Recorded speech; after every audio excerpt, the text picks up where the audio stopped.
오늘은 고난주간 수요일입니다.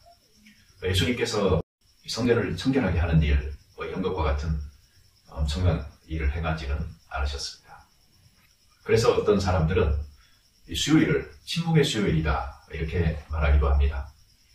유다의 반역까지도 화요일에 일어난 일로 설명을 하기도 합니다. 사실 복음서에 기록된 그 내용들을 요일별로 명확하게 구분하기는 어렵습니다. 그래서 고난주간을 요일별로 정리한 자료들을 보시면은 여러 가지가 차이가 나는 것을 알 수가 있습니다. 어떤 것이든 하나의 가이드라인으로 참고하시면 될 것 같습니다. 저는 어제 너무 길어질까 봐서 어제의 사건으로 포함시키지 않았던 부분이 있는데, 예수님의 마태복음 24장에서 25장에 나오는 그 종말에 관한 교훈들입니다. 거기에 그 예수님의 종말에 관한 징조가 무엇일 것인지, 그리고 종말의 그 비유어가 나오고 있는데요.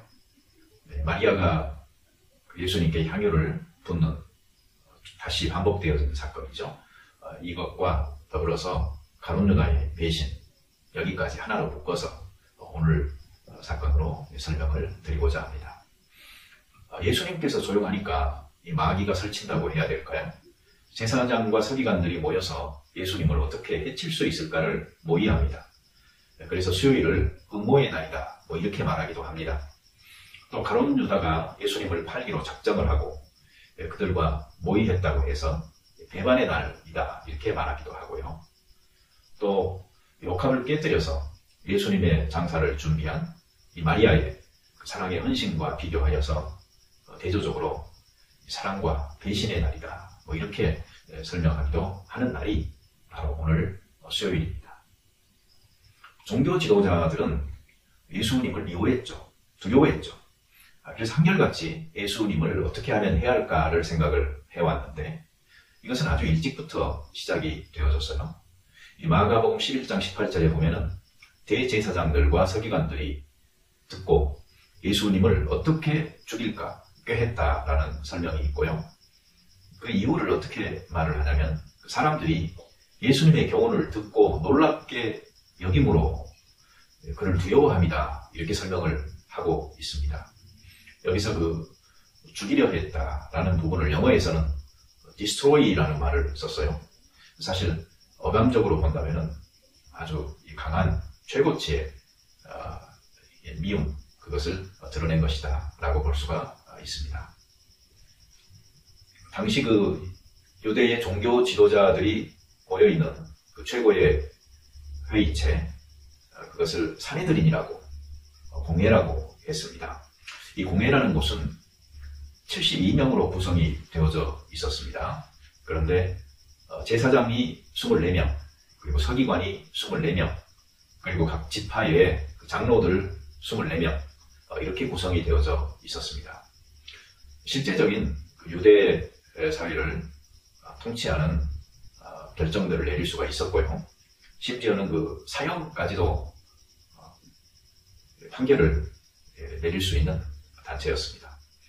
단지 식민지 체제였기 때문에 사형을 집행하는 데 있어서는 로마 총독의 승인이 필요했었기 때문에 나중에 보면 그들이 예수님을 죽이기로 결정을 하지만 빌라도 앞으로 예수님을 다시 보내어 그 승인을 받는 장면을 우리가 볼 수가 있죠.